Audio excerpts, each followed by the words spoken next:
Hello students, कल हमने एक वीडियो बनाई थी टेंस पर।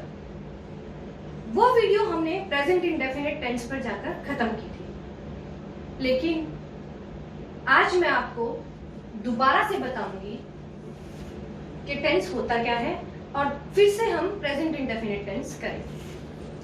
तो आपकी याददाश्त तेज करने के लिए मैं आपको रिमाइंड कराती हूँ कि टेंस होता क्या है। तो कल स्टूडेंट्स मैंने आपको बताया था टेंस होता है टाइम प्लस वर्क।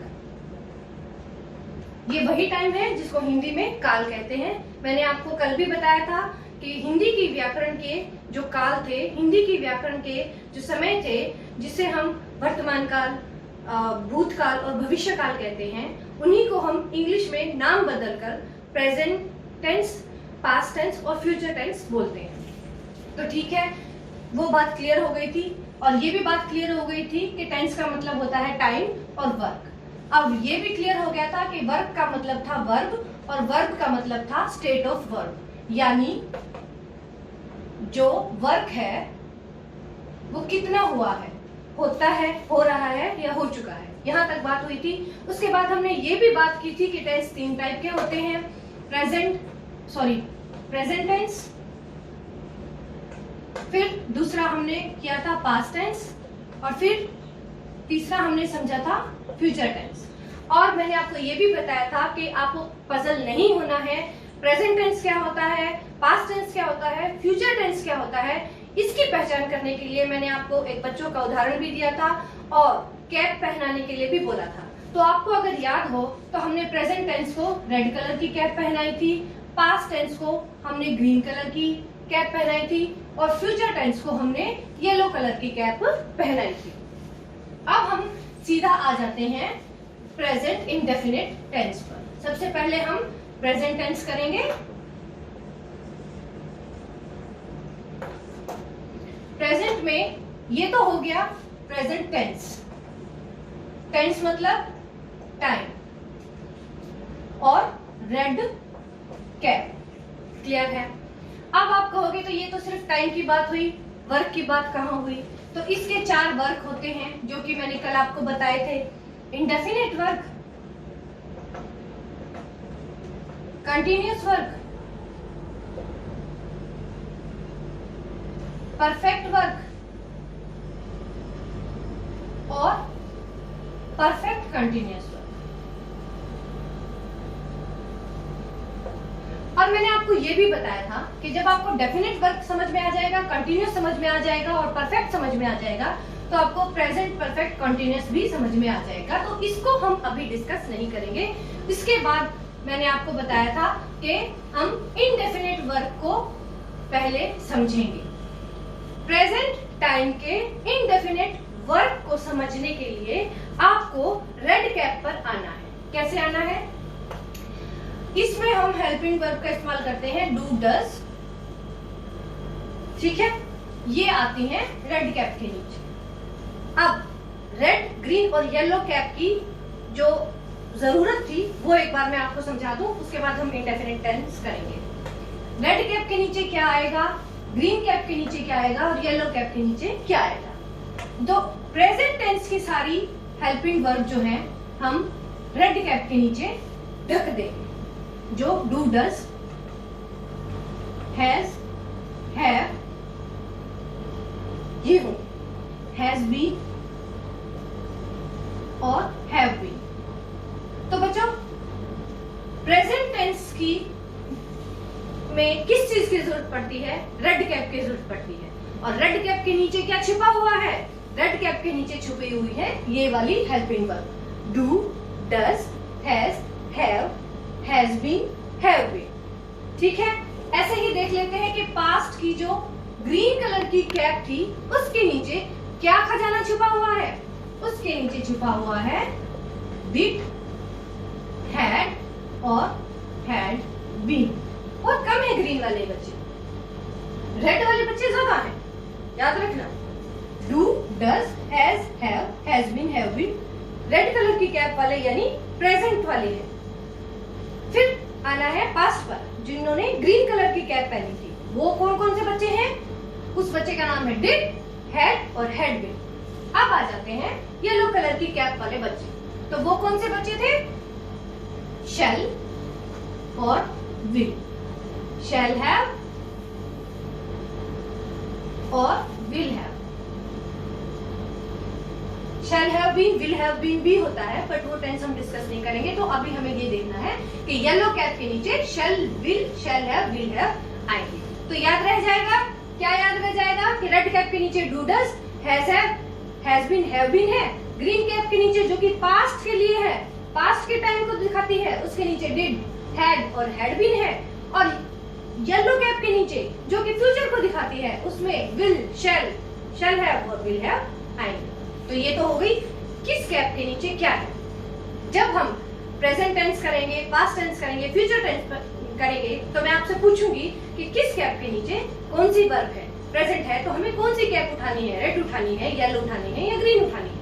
तो चलो फटाफट हम आ जाते हैं इंडेफिनिट वर्ब पर। इंडेफिनिट वर्ब जैसे कि मैंने आपको बताया था, प्रेजेंट इंडेफिनिट वर्ब ये वो वर्ब है जो कि अभी खत्म नहीं हुआ है, या इसका स्टेट क्या है, इसका स्तर क्या है, वो अभी निर्धारित नहीं हुआ है। बस ये काम होता है, जैसे मैं पढ़ता हूँ, मैं जाता हूँ, मैं खाता हूँ, मैं सोता हूँ, कितना पढ़ता हूँ, कहाँ पढ़ता हूँ, क्या पढ़ता हूँ, निर्धारित नहीं है। बस मैं पढ़ता हूँ, जाता हूँ, कहाँ जाता हूँ, कब जाता हूँ, किससे मिलता हूँ, वो भी निर्धारित नहीं है। तो ऐसे टेंस इंडेफिनिट टेंस होते हैं बेटा, और इसमें हेल्पिंग वर्ब का इस्तेमाल होता है डू और डज। अब आप कहोगे कि मैडम ये हेल्पिंग वर्ब क्यों है? कल भी मैंने आपको बताया था हेल्पिंग वर्ब इसलिए यूज होती है बेटा क्योंकि कोई भी काम इंसान अकेले नहीं कर सकता, मिलके करता है। इसीलिए टेंस को बनाने के लिए भी हमें सिर्फ एक सब्जेक्ट की और ऑब्जेक्ट के साथ और वर्ब के साथ हम टेंस नहीं बना सकते, वर्ब के साथ हमें हेल्पिंग वर्ब की भी जरूरत पड़ती है। तो ये होती है हमारी हेल्पिंग वर्ब डू डज, जिनको हमें कैप के नीचे ढक के रखा हुआ है। तो डू और डज। अब आप पूछोगे कि डू कहाँ इस्तेमाल होगा और डज कहाँ इस्तेमाल होगा? मैडम ये तो बहुत लंबी बात हो गई, तो मैं फटाफट आपको बता देती हूँ कि डज का इस्तेमाल कहाँ होगा और डू का इस्तेमाल कहाँ होगा। अगर थर्ड पर्सन है, अगर कुछ भी थर्ड पर्सन है तो क्या आएगा? सीधा डज। अब जैसे कुणाल राइट अ बुक, क्या ये ठीक है? क्या ये ठीक है? नहीं है ठीक। क्यों? क्योंकि कुणाल क्या है? कुणाल तो थर्ड पर्सन है। अब थर्ड पर्सन है तो मैडम ने बताया था कि डज लगेगा, तो कुणाल डज नहीं, वर्ब की फर्स्ट फॉर्म के साथ एस या ईएस। और डज क्या है? डज है क्या? डज भी तो वर्ब की फर्स्ट फॉर्म के साथ एस या ईएस है। डू, डिड, डन, यही होती है ना वर्ब की थ्री फॉर्म्स, वर्ब की first form, second form, third form. तो डू क्या है? वर्ब की फर्स्ट फॉर्म, और उसके साथ क्या लगा हुआ है? ईएस, तो वही तो है डज। तो जब थर्ड पर्सन होता है तो हम डज लगा देते हैं। कुणाल थर्ड पर्सन है तो डज तो नहीं लगाएंगे, लेकिन एस या ईएस का प्रयोग कर लेंगे। अब आ जाती है बात आई की। आई के साथ क्या लगाएंगे मैडम? डज लगाएंगे? नहीं। क्यों? क्योंकि आई क्या फर्स्ट थर्ड पर्सन है? बिल्कुल नहीं है। तो आई के साथ डज लगेगा या डू लगेगा? ऑब्वियसली डू लगेगा, क्योंकि ये थर्ड पर्सन नहीं है। आई डू माई वर्क, मैं अपना काम करता हूं। अब बात आ जाती है हेल्पिंग वर्ब क्लियर हो गई। अगर हमारा सब्जेक्ट जो है, एक बार दूसरी कॉन्सेप्ट से समझा देती हूँ, अगर ये कॉन्सेप्ट से समझ में नहीं आया हो तो सब्जेक्ट अगर सिंगुलर है, सिंगुलर मतलब एक वचन है, तो डज का प्रयोग होगा। अगर सब्जेक्ट प्लूरल है तो डू का प्रयोग होगा। लेकिन आई के साथ क्या प्रयोग होगा? आई के साथ डू का प्रयोग होगा। ठीक है, ये बात हो गई इंडेफिनिट टेंस की। ठीक है, प्रेजेंट इंडेफिनिट के एफर्मेटिव सेंटेंसेस। आपने सेंटेंसेस तो पढ़े ही होंगे। सेंटेंसेस क्या होते हैं? Group of word which makes a sense, जिसके पार्ट होते हैं, जिसमें हम बोलते हैं कि affirmative sentences, negative sentences, interrogative sentences और एक्सक्लेमेटरी सेंटेंसेस। तो ऐसे ही टेंस में भी जब हम बनाते हैं तो टेंस हेल्प करते हैं सेंटेंसेस बनाने में।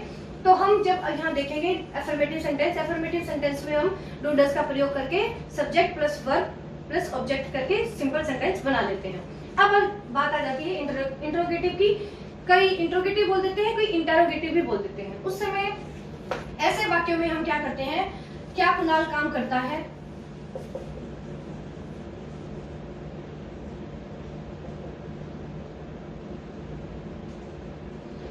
तो इस तरह के सेंटेंसेस में जो इंट्रोगेटिव है इसमें क्या होता है, हेल्पिंग वर्ब। अब हेल्पिंग वर्ब प्रेजेंट टेंस की कौन सी थी, कैप के नीचे क्या रखा हुआ था, डू डज, याद है ना, do does, have been, has been. तो अब हेल्पिंग वर्ब यहाँ क्या होगी, कुणाल है, थर्ड पर्सन है, तो डज, ऑब्वियसली डज। जब हम इंट्रोगेटिव बनाते हैं तो सबसे पहले हेल्पिंग वर्ब का इस्तेमाल करते हैं। सेंटेंस में सबसे पहले हेल्पिंग वर्ब का इस्तेमाल होगा, बाद में सारी चीजें आएंगी। तो सबसे पहले हमने लगा दी डज, उसके बाद सब्जेक्ट।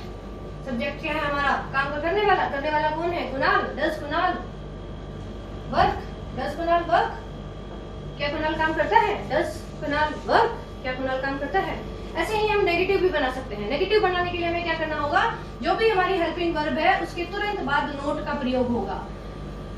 तो जैसे अब देख लो, कुणाल काम नहीं करता है, कुणाल काम नहीं करता है, ठीक है। तो कुणाल, देखो मैंने आपको बताया था हेल्पिंग वर्ब के तुरंत बाद नोट का प्रयोग होगा, ध्यान देना। कुणाल डज नॉट वर्क, वो काम नहीं करता है। ये हो गया हमारा इंडेफिनिट टेंस का इंट्रोगेटिव, अफर्मेटिव और नेगेटिव। अब हम चलते हैं कंटीन्यूअस वर्ब पर। ये कंटीन्यूअस वर्ब क्या होता है मैडम, भूल गए ना, कल मैंने बताया था कंटीन्यूअस वर्ब कौन सा होता है, एक तो स्पेलिंग भी बताई थी, UOUS। इस स्पेलिंग में मिस्टेक नहीं करनी है, लगातार आप लोग इस स्पेलिंग में मिस्टेक करते हो। तो कंटीन्यूअस का कल मैंने आपको बताया था, ऐसा काम जो काम हो रहा है, यानी दिल धड़क रहा है, ठीक है, लगातार काम हो रहा है। जब मैं बोल रही हूँ तब भी काम हो रहा है, यानी मैं पढ़ा रही हूँ, मैं खा रही हूँ, मैं जा रही हूँ। तो ऐसे सेंटेंसेस के पीछे अगर आप हिंदी में देखोगे तो रहा है, रही है, रही हूँ, रहे हैं, इन शब्दों का इस्तेमाल होता है। तो पहचान करने के लिए आप हिंदी में देख सकते हो कि मैं खाना खा रही हूँ, तो रही हूँ आ गया, मतलब कंटिन्यूअस वर्क हो रहा है, ठीक है, लगातार दिल धड़क रहा है, काम हो रहा है। ये मैं इसलिए बता रही हूँ ताकि आपको बात याद हो जाए। अब जैसे अफर्मेटिव इसमें हेल्पिंग वर्ब कौन सी इस्तेमाल होंगी, अभी हेल्पिंग वर्ब कौन सी इस्तेमाल होंगी, जरा रेड कैप को उठाओ, क्योंकि ये प्रेजेंट का ही काम है। और प्रेजेंट में दो हेल्पिंग वर्ब, तो दो बच्चों को तो हम इस्तेमाल कर चुके हैं, जो कि डू और डज थे। अब दूसरे बच्चे कौन से हैं, इज एम आर, जो कि मैं लिखना भूल गई होंगी, इज एम आर। ये भी हमारे रेड कैप के बच्चे हैं बेटा, ठीक है।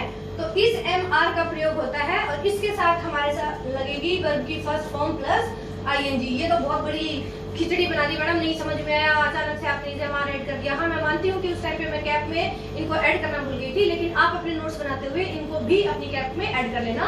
तो यहाँ पे हेल्पिंग वर्ब लगेगी इज एम आर, वर्ब की फर्स्ट फॉर्म लगेगी, जैसे कि मैंने आपको बताया था डू डिड डन। डू जो है हमारी वर्ब की फर्स्ट फॉर्म है, वर्ब की फर्स्ट फॉर्म के साथ आईएनजी का प्रयोग होगा। चलो एक सेंटेंस बना के देख लेते हैं। वह बोल रही है, वह की इंग्लिश क्या होगी, सब्जेक्ट क्या होगा, शी। अब देखो बेटा, सब्जेक्ट के साथ क्या लगेगा, ही और शी के साथ इसका प्रयोग होगा, ठीक है।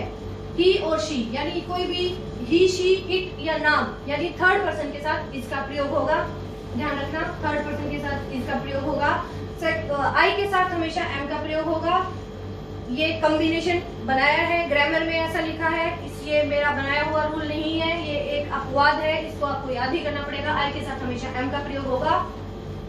और अगर आपका सब्जेक्ट प्लूरल है तो आपको आर लगाना है, ठीक है। तो शी प्लूरल है, नहीं, ये तो एक वचन हो गया मैडम। तो एक वचन हो गया तो क्या आएगा, इज, शी इज।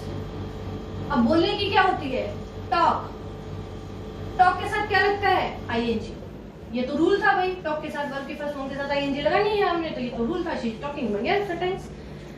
अब हम आ जाते हैं इसके नेगेटिव सेंटेंसेस पे। वह नहीं बोल रही है, शी इज नॉट। मैंने बताया था हेल्पिंग वर्ब के तुरंत बाद नॉट का प्रयोग होगा। She is not talking.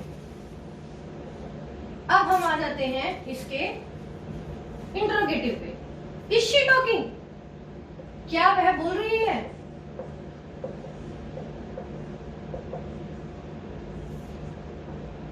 तो मैंने बताया था जब हम इंट्रोगेटिव बनाते हैं तो हेल्पिंग वर्ब सबसे पहले आ जाती है। तो हेल्पिंग वर्ब क्या आएगी, इज।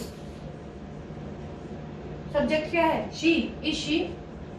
टॉक, और तुम्हें पता है आईएनजी तो लगा नहीं है, दिल धड़क रहा है, तो इसको धड़का दिया हमने, टॉकिंग कर दिया, क्या वह बोल रही है।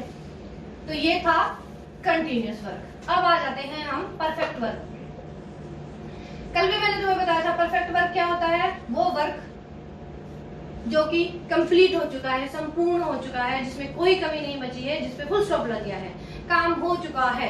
तो हिंदी में पहचान करने के लिए आप हमेशा याद रखें चुका है, चुकी है, चुके हैं, ठीक है। तो अगर हिंदी में पहचान करनी है तो वाक्य के अंत में चुका है, चुकी है, चुके हैं ये देखना है। और हेल्पिंग वर्ब के लिए फिर से अपनी रेड कैप उठा लो और वहां से बच्चों को निकालो, हैज और हमारा परफेक्ट। परफेक्ट काम कौन सा काम होता है? परफेक्ट काम वो काम होता है जो काम कंप्लीट हो चुका है, संपूर्ण हो चुका है, यानी चुका है, चुकी है, चुके हैं। और अगर कई बार हम हिंदी में ऐसे बोलते हैं कि मैंने खा लिया है, मैं थक गया हूँ, तो इस टाइप के सेंटेंसेस भी आप अगर उसका सेंस निकालें तो चुका है, चुकी है, चुके की ही सेंस आती है। और हेल्पिंग वर्ब यहाँ पर होती है हैज और हैव। अब बच्चों ये डिसाइड कर लेते हैं कि हैज का इस्तेमाल कहाँ से होगा, किसके साथ होगा, और हैव का इस्तेमाल किसके साथ होगा। एक सेंटेंस देख लेते हैं। वह काम कर चुका है। वह क्या होता है? ही। अब देखो बेटे, जहां पर सिंगुलर सब्जेक्ट है वहां पर हैज का इस्तेमाल होगा, प्लूरल सब्जेक्ट के साथ हैव का इस्तेमाल होगा। तो ही क्या है, सिंगुलर है या प्लूरल है? ऑब्वियसली सिंगुलर है, तो क्या आएगा? हैज। काम को करने को क्या बोलते हैं? Do, did, done. एक बात और मैं आपको यहाँ बताना चाहूंगी, he has done work, वो काम कर चुका है। बेटा जब भी आपको कहीं पर भी हैज, हैव या हैड दिखे, ये तीन वर्ड नोट कर लो बेटा, हैज, हैव और हैड। इन तीनों वर्ड्स के बाद या हेल्पिंग वर्ब के बाद हमेशा वर्ब की थर्ड फॉर्म का इस्तेमाल होता है। फर्स्ट फॉर्म नहीं आएगी, सेकंड फॉर्म नहीं आएगी, हमेशा हैज, हैव और हैड के बाद थर्ड फॉर्म का इस्तेमाल होता है। अपनी एक काम मैं आज आपको देती हूँ, अपनी टेक्स्ट बुक उठाना, उसमें सेंटेंसेस देखना, लेसन खोलना, देखना एक एक सेंटेंसेस में हैज और हैव के बाद हमेशा वर्ब की थर्ड फॉर्म आपको मिलेगी, कोई डाउट ही नहीं है इस बात पे। तो यहाँ पर हैज लगने के बाद do, did, done, he has done his work. क्या वह काम कर चुका है? Has he done his work? क्या वो अपना काम कर चुका है? Has he done? क्यों? क्योंकि हैज हमने पहले ले आना है। मैंने आपको बताया था कि इंटरोगेटिव सेंटेंसेस में हेल्पिंग वर्ब सबसे पहले आ जाती है। अब नेगेटिव देख लेते हैं। He has not done his work, उसने अपना काम नहीं किया है। He has not done his work. बताया था मैंने कि नेगेटिव सेंटेंसेस बनाते हुए हैज के साथ नॉट का प्रयोग करेंगे। आज का वीडियो हम यहीं खत्म करते हैं। आगे के वीडियो में नेक्स्ट टेंस को पढ़ेंगे, पास्ट टेंस।